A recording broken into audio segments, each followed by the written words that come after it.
बिस्मिल्लाहिर्रहमानिर्रहीम। अस्सलाम वालेकुम नाज़रीन, कैसे हैं आप? उम्मीद करते हैं आप खैरियत से होंगे। अल्लाह ताला आप सबको अपने हिफ्ज़-ओ-मान में रखे, खुश रहें। तो नाज़रीन, आज आपके लिए शाही कोरमा की रेसिपी लेके आया हूँ और ये कैसे बनाते हैं और इसमें ग्रेवी कैसे बनती है, ये सारी चीज़ें आज आपको बताने वाला हूँ। तो चलते हैं रेसिपी की जानिब। तो ये देखें नाज़रीन, हाफ़ कप मैंने घी का लिया है। इसको मैंने पहले से मेल्ट कर लिया था। तो उसके बाद अब इसमें ये 2 अदद इलायची, ज़ीरा, काली मिर्च और दालचीनी और कड़ी पत्ता ये अब इसमें डाल रहा हूँ। बड़ी इलायची भी है और कड़ी पत्ता भी है। तो अब इनको हम थोड़ा सा फ्राई कर लेते हैं। फ्राई करने के बाद ये आधा किलो मैंने चिकन लिया है, अच्छी तरह से इसको वॉश कर लिया है। उसके बाद इसमें हमने डाल दिया है। तो अब इसको इसके साथ ही फ्राई करेंगे ताकि ये दोनों चीज़ें एक साथ फ्राई होती रहें। इनको बस 3 से 4 मिनट के लिए फ्राई करना है, ज़्यादा फ्राई इनको नहीं करना। ये देखें इसकी रंगत हल्की हल्की चेंज हो रही है, तो इसका मतलब है कि ये अच्छी तरह से फ्राई हो चुकी है। तो अब हम इनको निकाल लेंगे। ये देखें ये बिल्कुल परफेक्ट है, हमें इतनी चाहिए थी। इसी घी में बाकी चीज़ें जो मैं डालूंगा वो आपको दिखाता हूँ। ये देखें 2 अदद बड़े बड़े प्याज मैंने लिए हैं, उनको बारीक काट लिया है। तो इसमें डाल के अब इनको गोल्डन ब्राउन करना है। ये देखें हल्का हल्का ये गोल्डन ब्राउन होना शुरू हो गए हैं। तो अब इस स्टेज पे आके इनको हम थोड़ा सा और ब्राउन करेंगे और उसके बाद हम इनको निकाल लेते हैं। ये देखें अब इसको निकाल के और इसका क्या करना है ये मैं आपको बाद में बताऊंगा। आप एक एक चीज़ नोट करते रहें तो आप अपने घर में बहुत ही शानदार और ज़बरदस्त शाही कोरमा बनाएंगे। तो अब अदरक और लहसुन का पेस्ट मैंने पहले से तैयार किया हुआ था, ये 1 टेबल स्पून है।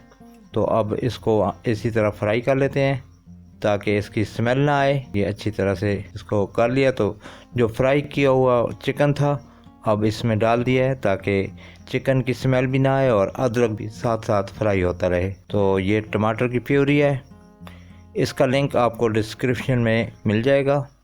ये 2 अदद टमाटर थे, उनकी प्यूरी मैंने बनाई हुई है। और अब इनको अच्छी तरह से हम बनाएंगे, तैयार करेंगे। और साथ ही ये देखें 1 चम्मच है पिसी हुई लाल मिर्च, 1 चम्मच है हल्दी की, और उसके बाद ये है कोरमा मसाला 1 साशे। उसके बाद ये धनिया पिसा हुआ 1 चम्मच और नमक है 1 चम्मच। आपने हस्ब जायका रखना है जिस तरह आपको पसंद है। और पानी 1 चम्मच मैंने इसमें इस्तेमाल करना है, ये देखें, ताकि मसाला जले ना। तो अब इन सब को अच्छी तरह से हम पकाएंगे ताकि मसाला अच्छी तरह से तैयार हो जाए। देखें इस तरह आप पकाएंगे तो आपको बहुत ही मज़ा आएगा पकाने का भी और बाद में खाने का भी। तो ये है 250 ग्राम दही, ये मैंने दही का इस्तेमाल किया है। इससे ग्रेवी में बड़ी शानदार लुक भी आती है और ग्रेवी बहुत अच्छी तरह से तैयार होती है। और इसमें अब इसके साथ ये भी होगा कि आपके जो चिकन है वो भी गल जाएगा। तो अब जो मैंने प्याज निकाली हुई थी फ्राई की हुई वो भी इसमें शामिल कर दी है। और थोड़े से बादाम हैं, इनको मैंने कूट लिया था, मैंने वो भी डाल दिए हैं। तो इसी तरह ये देखें बहुत जल्दी तैयार होने वाली ग्रेवी और शानदार। अब इसमें थोड़ा सा पानी इस्तेमाल करेंगे, तकरीबन पानी जो है 1 गिलास में इस्तेमाल करूँगा। ये 3 और 1 चम्मच और है, ये 4, यानी कि 1 गिलास मैंने इसमें इस्तेमाल किया है। इससे ज़्यादा नहीं करना क्योंकि मुझे ज़्यादा पानी नहीं चाहिए था। और ये 2 अदद यहाँ हरी मिर्च हैं, इनको मैंने काट लिया था और बारीक अदरक काट के इसमें मैंने थोड़ी सी इस्तेमाल की है। आप भी इसी तरह करेंगे तो बहुत मज़ा आएगा।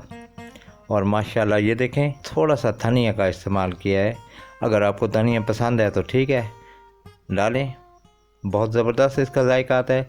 और ये देखें ये इसकी ग्रेवी मैं आपको दिखाता हूँ, इस तरह कितनी शानदार और ज़बरदस्त ग्रेवी आपने अगर इस तरह तैयार की तो आपको बहुत मज़ा आएगा। एक बार फिर दिखाता हूँ, ये देखें इस तरह की ग्रेवी माशाल्लाह कितनी शानदार और ज़बरदस्त और एकदम तैयार होने वाली। तो अब इसको हम डिश आउट करेंगे। ये देखें ये आपके सामने मैंने इसको डिश आउट किया और फाइनल लुक आप मुलाहिज़ा फरमा रहे हैं। इसके ऊपर आप हल्की हल्की अदरक बारीक काट के डालेंगे तो बहुत मज़ा आएगा और इसका टेस्ट बढ़ जाएगा। और नाज़रीन अगर आप हमारे चैनल पे नए हैं तो प्लीज़ चैनल को सब्सक्राइब कर लें, वीडियो को लाइक करें, दोस्तों के साथ शेयर करें और बेल आइकन को ज़रूर दबा दिया करें। इससे ये होगा कि हर आने वाली वीडियो आपको टाइम पर मिलेगी। और इसी के साथ ही गुल चाचा आपसे इजाज़त चाहता है। अल्लाह निगहबान।